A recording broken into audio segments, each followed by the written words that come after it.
শাকিব খানের বাবা কি মানে ২ বিয়ে করছে? ২ বিয়া। যে কবরটি দেখতে পাচ্ছেন এবং এই কবরের পিছনে গল্পটি আপনাদেরকে তুলে ধরব। প্রিয় দর্শক, আমরা এখন আপনাদেরকে একেবারে সরাসরি সবচেয়ে বড় একটি অবদান দেখাবো শাকিব খানের, যাকে আপনারা বাংলায় চলচ্চিত্রে, সিনেমা হলে এবং টেলিভিশনে দেখেছেন বাংলাদেশের সুপারস্টার শাকিব খান হিসেবে। কিন্তু সেই শাকিব খান তার নিজের এলাকায় তিনি কি করেছেন, আজকে এই ভিডিওতে আমরা সেটাই তুলে ধরব। প্রিয় দর্শক, আপনাদের কাছে অনুরোধ থাকবে শুরুতেই পুরো ভিডিওটি দেখলে আপনারা সব রহস্য উন্মোচন হবে এবং আপনারা সব কিছুই জানতে পারবেন শাকিব খান সম্বন্ধে। আর শাকিব খান সম্বন্ধে জানতে হলে আমাদের এই নতুন চ্যানেলটিতে আপনি সাবস্ক্রাইব করে আমাদের পাশে থাকুন, কারণ শাকিব খান এমন একটি কাজ করেছে যেটা আপনারা জানলে অবাক হয়ে যাবেন। হ্যাঁ বন্ধুরা, আজকে আমরা পুরো শাকিব খানকে নিয়েই কথা বলছি। শাকিব খান তার নিজের গ্রামে, অর্থাৎ তার নিজের এলাকায় যে মসজিদটি দেখতে পাচ্ছেন, এই মসজিদটি নির্মাণ করেন এবং সবচেয়ে আমি এখন সেই মসজিদের সামনেই দাঁড়িয়ে আছি। তার যে এই যে সুন্দর একটি অবদান এবং ভালো একটি অবদান তিনি উদ্যোগ নিয়েছেন তার নিজ এলাকায়, এবং তার গ্রামের সাধারণ মানুষগুলো এই মসজিদে এসে নামাজ আদায় করেন। শাকিব খান তাহলে তার নিজের এলাকায় এই মসজিদ ছাড়া আর কোনো কিছু কি করেছে, এরকম প্রশ্ন আসতে পারে এবং সবকিছু আজকের ভিডিওতে আমরা ক্লিয়ার করে দেব। তাই আমাদের সাথে পুরো ভিডিওটি দেখে এই পুরো ভিডিওতে জানাবো এবং শাকিব খান বাংলাদেশের সুপারস্টার কিভাবে হলো সবকিছু আজকে আমরা এই ভিডিওতে আপনাদেরকে শেয়ার করব। তবে তার আগে অনুরোধ করব, ভিডিওটি না টেনে পুরো ভিডিওটি দেখতে থাকুন। আমি যে মসজিদটির সামনে দাঁড়িয়ে কথা বলছি, এই মসজিদ ছাড়া শাকিব খান তার নিজের এলাকায় আর কোনো কিছুই করেনি এবং কি গ্রামের মানুষজন অনেক কথা বলে শাকিব খানকে নিয়ে। শুধু শাকিব খান ভালো কাজের মধ্যে তার নিজের এলাকায় এই যে কত সুন্দর একটি অবদান আমরা দেখতে পেয়েছি। আল্লাহর ঘর মসজিদ, যেখানে আমি এখন দাঁড়িয়ে কথা বলছি। শুরুতে বলেছিলাম অজানা একটি জিনিস আপনাদেরকে জানাবো, আমরা এখন সেই জিনিসটি আপনাদেরকে দেখানোর চেষ্টা করছি। চলুন আমাদের সাথে থাকুন এবং কি সেই অজানা রহস্য। শাকিব খানের প্রিয়তমা, অর্থাৎ শাকিব খানের সবচেয়ে প্রিয় ব্যক্তি ছিল তার আপন দাদি। শাকিব খান পাগলের মতো ভালোবাসতো তার এই দাদিকে, যিনি এখন এই কবরে অর্থাৎ শুয়ে আছেন। প্রিয় দর্শক, শাকিব খানের এখন আমরা যে কথা বলছি, সেই শাকিব খানের দাদির সমাধির সামনে দাঁড়িয়ে এখন আমি আপনাদেরকে কিছু কথা বলবো।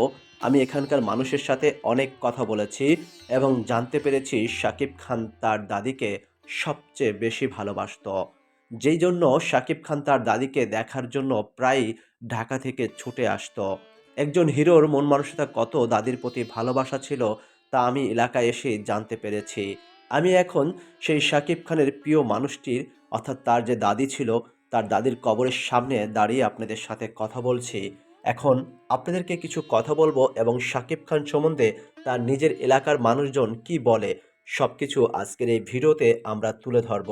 তাই আপনাদের কাছে অনুরোধ থাকবে, পুরো ভিডিওটি দেখলে বা তাদের এলাকার লোকজনের কাছ থেকে আপনারা শুনলেই বুঝতে পারবেন শাকিব খান এই এলাকায় কি কি কাজ করেছে এবং ছোটবেলা থেকে ভবিষ্যতে একটা কি কথা করতে জানতে পারে। চাচ্ছি।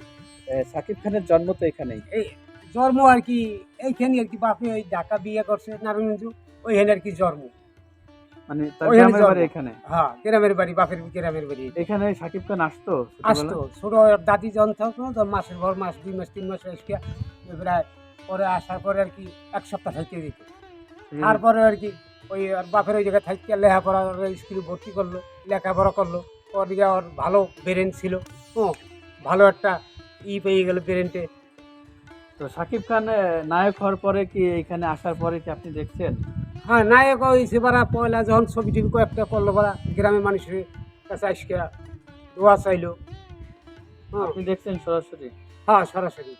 তখন সে লুঙ্গি পরি, ছাপা একটা লুঙ্গি পরি, আমাদের এদিকে একটা বাজার আছে, বাজার যাইতো, বাজারের নাম কি? গোয়ালা বাজার। গোয়ালা গোয়ালা বাজার। গোয়ালা বাজার। এখানে আড্ডা দিত? হ্যাঁ, হ্যাঁ। তা শাকিব খান কি এই তারা এখানে এসে কি কোনো সময় লেখাপড়া করছে মানে ছোটবেলায়? না, না, না। সে তখন ঢাকায় তো থাকতো? ভর্তি ঢাকায় লেখাপড়া করছে। তার বাবা কি করতো? ওই একটা সরকারি চাকরি করতো, ওনার আম্মা আর ওনারা বাপি, চুন্নু শেখ। চুন্নু শেখ। আর পরে ওই যে নারায়ণগঞ্জে চাকরি করার পরে ওই জায়গায় বিয়ে করার পরেই আর কি ওই শাকিব খান। শাকিব খানরা কয় ভাই বোন আপন? ওরা তো এক ভাই এক বোন।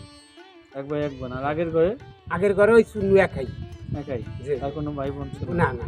তো এখন কি চুন্নু ভাইয়ের সাথে কি এখন কি গুড রিলেশন আছে? হ্যাঁ ইলেকশন আছে, ইলেকশন আছে, এই যে যায় মাঝে মাঝে বেরাবার। ওর আব্বা বসে আবার যান? আসে, ওর আব্বু আসে, এই জায়গা আজকে 1 সপ্তাহ থেকে যায়। এখানে? হ্যাঁ জমি ক্ষেত রাহা আছে ওর বাপের। এখানে? হ্যাঁ এটা অনেক জমি ক্ষেত রাহা আচ্ছা, আছে। এইখানে এই যে শাকিব খান তো বাংলাদেশের সুনামধন্য একজন সুপারস্টার, যাকে এক নামে সবাই চিনে। এই শাকিব খানের এই স্থানীয় এলাকায় কি কিছু অবদান আছে দেওয়ার? অবদান তো মসজিদ আছে, বাদে। মসজিদ বাজে আর অবদান সে দেয়নি। যদি মানে করতো এলাকায় মসজিদটাই করছে আর কি তো। হ্যাঁ হ্যাঁ এই মসজিদটাই দিয়েছে, তার তো টাকা পয়সার অভাব নাই। মেল কারখানা একটা জায়গা কিনে দিতে পারতো, তাহলে অনেক গরিব আমরা বাঁচতে পারতাম। হ্যাঁ মানে আপনারা নাম শাকিব থাকতো। খানের কাছে অনেক কিছু প্রত্যাশা করতেছে হ্যাঁ হ্যাঁ যে সে এলাকার জন্য কিছু করুক। আসেন কাকা আসেন, হিসেব করতে হবে কোনটা? হ্যাঁ, পাশাপাশি বসুন যে হ্যাঁ। আমি একটা লোক, হ্যাঁ। আমি কয় দিকে সামলাবো? এখনো সে দেয়ার মতন হে এদিক ওদিক খায়, সে তো একা, বাপ তো হিরম না, কে দেবে? আচ্ছা আঙ্কেল, এই জায়গায় দিতে হলে তো একটা লাগবে। আশা করা যায় যে সে যখন হবে অবসরে তো হবে, তখন এই জায়গায় সে দেখবে তোমরা কি করবে। মানে আপনি চিন্তা ভাবনা যে সামনে ভবিষ্যতে সে ইনশাল্লাহ করবে, করবে। আশাবাদ করেন। করবে। আচ্ছা কাকা, এলাকাবাসী আমরা ওইটাই জানতে আশা চাচ্ছি করেন। আপনি শাকিব আপনি একটু খানের মিশে কি বসেন, হন? হ্যাঁ। ফুবা ফুফা, আপুর ফুফা? হ্যাঁ আপন ফুবা কিন্তু। এই যে